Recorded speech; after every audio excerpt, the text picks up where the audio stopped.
Mapagpalang araw po sa atin lahat. Balitang showbiz, Catherine Bernardo at Mayor Mark Alcala ay hiwalay na po ayon kay Nanay Christy Permen. Pakinggan po natin siya. Nakakalungkot dito kung totoo ha. Hihintayin po namin at nating lahat, ano bang masasabi natin? Ang konfirmasyon tungkol sa kwentong ito na umiikot ngayon at lumulutang at mukhang pinaniniwalaan na ng mga tagahanga ni Catherine Bernardo, hiwalay na raw po sila ni Mayor Mark Alcala.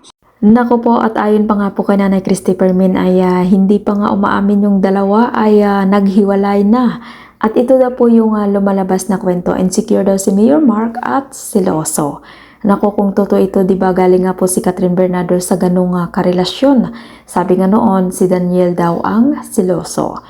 Pero hindi naman insecure si Daniel kay Catherine dahil magkasabayan lang silang sumikat noon. At sa opinion nga po ni Nanay Christy Permen, may pagka-siloso at insecure nga po daw si Mayor Mark kay Catherine Bernardo.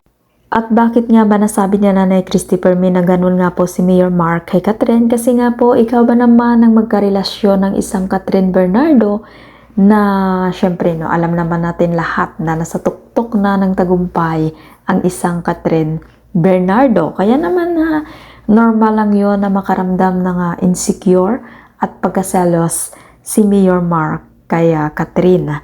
At kung ikaw naman ang tatanungin, parang pabor ka ba na naging sila ni Mayor Mark?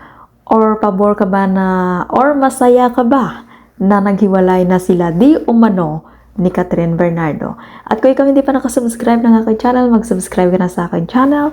Ives Velasco. Maraming salamat at mapagpalang araw po sa ating lahat.